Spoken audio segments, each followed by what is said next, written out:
میں اپنی قوم کے نوجوانوں سے کوئی 5 منٹ بات کرنا چاہتا ہوں۔ میں اس لیے اپنے نوجوانوں سے بات کرنا چاہتا ہوں کہ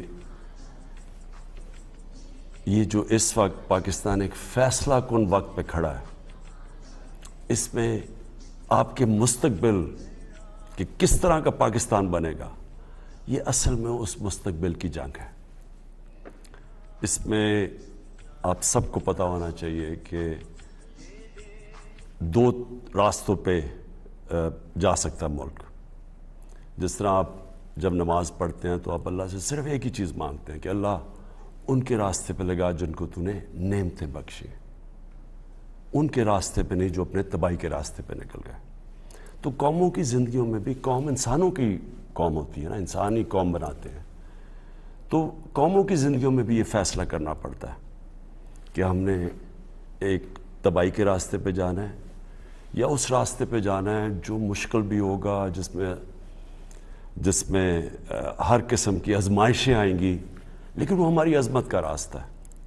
اور وہ ہمارے نبی صلی اللہ علیہ وسلم نے، میں لوگوں کو اس لیے مدینہ کی ریاست کی بات کرتا ہوں کیونکہ وہ اللہ نے ہمیں حکم اس لیے دیا کہ ان کے راستے پہ چلو، کیونکہ مدینہ کی ریاست ہمارے نبی صلی اللہ علیہ وسلم کا راستہ تھا ہماری بہتری کے لیے، کیونکہ وہ ایک دنیا میں ایک بہت بڑا انقلاب آیا تھا۔ میں نوجوانوں سے بات کر رہا ہوں، آپ ضرور سٹڈی کریں کہ یہ کیا ہوا تھا دنیا میں، تاریخ کا حصہ کہ 622 سے لے کے 632 میں ایک ایسا فکری انقلاب آیا تھا کہ وہ انسان جن کی حیثیت ہی کچھ نہیں تھی، وہ دنیا کی امامت کرنا شروع کر دیا۔ یہ ہسٹری ہے، یہ میتھولوجی نہیں ہے، یہ کوئی کہانیاں نہیں ہیں، یہ انسانی ہسٹری کا ایک چیپٹر ہے کہ 10 سالوں میں انہوں نے انسانوں کو بدل دیا تھا۔ صرف کوئی 12 سے 1400 لوگ مرے تھے اس پیریڈ میں، 10 سالوں میں جنگوں میں 12 سے 1400 لوگوں سے زیادہ نہیں مرے، لیکن وہ فکری انقلاب تھا، انسان چینج ہو گئے۔ اور وہ کیوں، کیسے چینج ہوئے، وہ اگر آپ نبی صلی اللہ علیہ وسلم کی زندگی پڑھ لیں، ان کی سیرت پڑھ لیں، تو آپ کو سمجھ آئے گی کہ وہ لوگ چینج کیسے ہوئے۔ آج جو پاکستان کی پولیٹکس ہے، 25 سال پہلے میں نے جو شروع کی تھی، وہ آج ادھر پہنچ گئی ہے کہ آج ساری قوم نے اس فیصلہ کرنا ہے کہ ہم نے کدھر لے کے جانا ہے اپنے ملک کو، کیونکہ آپ کے ہاتھ میں، اور نوجوانوں آپ کے ہاتھ میں ہے، کیونکہ آپ نے، اگر آپ رائے حق پہ کھڑے ہوں گے جو اللہ کا حکم ہے، سیدھا راستہ رائے حق ہے، اگر آپ اچھائی کے ساتھ کھڑے ہوں گے، کیونکہ امر بالمعروف حکم ہے اللہ کا کہ اچھائی کے ساتھ کھڑے ہو، برائی کی خلاف کھڑے ہو، رائے حق پہ کھڑے ہو، جھوٹ کے خلاف کھڑے ہو، حکم ہے اللہ کا ہماری بہتری کے لیے۔ جب ایک معاشرہ یہ سچائی، حق اور اچھائی کے ساتھ کھڑا ہوتا ہے تو وہ معاشرہ زندہ ہو جاتا ہے۔ جب وہ معاشرہ بیچ میں بیٹھ جاتا ہے کہ اچھا جی مجھے تو کچھ نہیں ہے، تو میری زندگی کو تو کوئی فرق نہیں پڑ رہا، وہ جب انیکٹیو ہو جاتا ہے، جب وہ کچھ کرتا نہیں ہے، اصل میں وہ برائی کے ساتھ کھڑا ہو جاتا ہے۔ جب وہ نیوٹرل ہوتا ہے اچھائی اور برائی کے بیچ میں، وہ برائی کا ساتھ دینا شروع ہو جاتا ہے اور وہ معاشرے کی تباہی ہوتی ہے۔ جس طرح میں بار بار مولانا رومی کو کوٹ کرتا ہوں، جب انہوں نے کہا کہ ایک قوم تب تباہ ہوتی ہے جب اچھے اور برے کی تمیز ختم کر دیتی ہے۔ وہ ختم کب کرتی ہے؟ کہ جب وہ نیوٹرل ہو جاتی ہے، فیصلہ ہی نہیں کرتی، جب دیکھ رہی ہے کہ ایک طرف ملک کے اوپر کتنی بڑی سازش ہے، اور ثابت ہو گیا سازش کہ بکروں کی طرح نیلامی ہو رہی ہے سیاستدانوں کی جو ملکی لیڈرشپ ہے، اور ان کو خریدا جا رہا ہے ایک گورنمنٹ کو گرانے کے لیے۔ باہر کی سازش، باہر سے سازش شروع ہوئی، یہاں میر جعفر اور میر صادق بیٹھے ہوئے ہیں سودا کرنے کے لیے اپنے ذاتی مفادات کے لیے، ان کے ساتھ مل کے اور گورنمنٹ گرائیں۔ تو آپ ساری قوم کے پاس، نوجوانوں آپ کے لیے خاص طور پہ، آپ کے پاس یہ نہیں کہ آپ چپ کر کے بیٹھے رہیں، آپ کو فیصلہ کرنا ہے، جو بھی آپ سمجھتے ہیں اچھائی کدھر ہے، برائی کدھر ہے، آپ کو فیصلہ کرنا ہے۔ لیکن آپ چپ کر کے اگر بیٹھیں گے، آپ برائی کا ساتھ دیں گے۔ میں یہ چاہتا ہوں کہ آپ سب احتجاج کریں، آپ سب اپنی آواز بلند کریں. یہ جو سازش ہو رہی ہے میرے لیے نہیں، اپنے مستقبل کے لیے. اگر یہ کامیاب ہو جاتے ہیں تو یہ کیا ہوگا؟ اس کا مطلب کہ کسی باہر کی قوت کو اگر ملک کی لیڈرشپ نہیں پسند، ملک کا پرائم منسٹر نہیں پسند، تو کیا وہ 15-20 ارب روپیہ خرچ کر کے گورنمنٹ کرا دے گا؟ ایک نیوکلیر آرم پاکستان کی لیڈرشپ چینج ہو سکتی ہے. باہر کی قوت تھوڑے پیسے دے، ان کو بکروں کی طرح خریدے، ضمیر فروشوں کو، اور گورنمنٹ کرا دے. تو یہ تو آگے اس ملک کا تو کوئی مستقبل نہیں ہے. اور آپ کو میں نوجوانوں اس لیے کہہ رہا ہوں، آپ کو کوئی مستقبل نہیں ہے اس پاکستان میں، تو کوئی مستقبل نہیں ہے آپ کا. اس لیے تو جو زیادہ پڑھ لکھ لیتا ہے وہ باہر چلا جاتا ہے. لیکن یہ آپ کا ملک ہے، اس کے لیے آپ کو لڑنا پڑے گا. اور جب میں کہتا ہوں احتجاج، یہ آپ کا حق ہے. میں ایک زندہ معاشرے کی بات کر رہا ہوں، برطانیہ زندہ معاشرہ، کیونکہ میں یونیورسٹی بھی وہاں گیا اور میں بڑے اچھی طرح اس معاشرے کو جانتا ہوں. جب انہوں نے ناجائز طریقے سے جھوٹ بول کے ویپنز آف میس ڈسٹرکشن کا نام لے کے عراق کے اوپر حملہ کیا، تو 20 لاکھ لوگ نکلے احتجاج کرنے کے لیے. پرامن احتجاج، کوئی گملہ نہیں ٹوٹا، کوئی توڑ پھوڑ نہیں، پرامن احتجاج. کیونکہ انہوں نے کہا یہ آپ غلط کر رہے ہیں، یہ برائی ہے کہ جھوٹ بول کے کسی قوم کے اوپر حملہ کرنا. 20 لاکھ لوگ نکلے اور میں ان کے ساتھ واک کی، اور کسی پارٹی نے نہیں ان کو نکالا. وہ خود نکلتے تھے، گاڑی سے نکلتے تھے، بس سے نکلتے تھے. اپنا انہوں نے ایک پلے کارڈ اٹھایا ہوا تھا، اس پہ کہا تھا کہ میں جنگ کے خلاف ہوں، اور وہ چلنا شروع کر دیتے تھے. زندہ قوم. یہ اللہ کا حکم ہے آپ کو، امر بن معروف، کہ آپ اچھائی کے ساتھ کھڑے ہوں گے اور آپ اپنے مستقبل کو بچانے کے لیے کھڑے ہوں گے. اور پھر میں آپ کو ریپیٹ کر دوں کہ جو آپ کا احتجاج ہوگا وہ پرامن ہو، کسی قسم کا اپنے ملک کو نقصان نہ پہنچائیں. یہ ہمارا ملک ہے.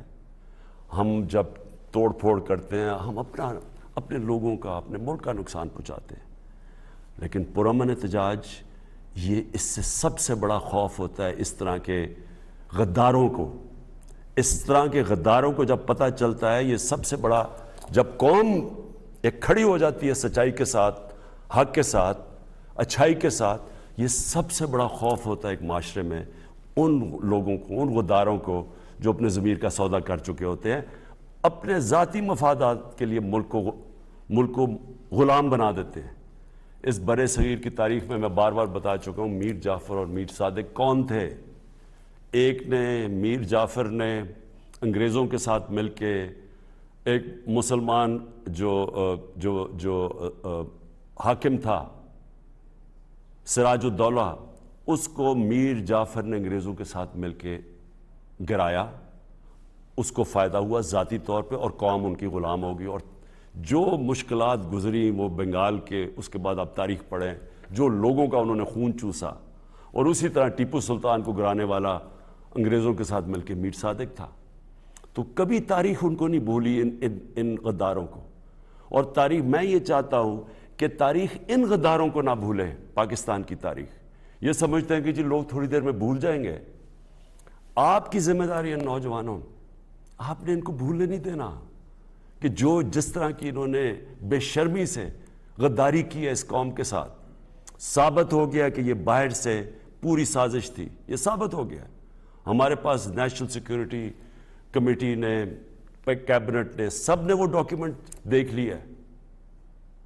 پارلیمنٹ کی جو سیکیورٹی کمیٹی کی کمیٹی ہے، اس نے یہ دیکھ لیا ڈاکیومنٹ. یہ جو میں آپ کو کہہ رہا ہوں یہ آفیشیل ڈاکیومنٹ ہے کہ عمران خان کو اگر آپ ہٹائیں گے تو امریکہ کے تعلقات آپ سے اچھے ہوں گے. اگر جیسے آپ عمران خان کو ہٹائیں گے آپ کو معاف کر دیں گے. جو بھی آئے گا کوئی نہیں آئے گا.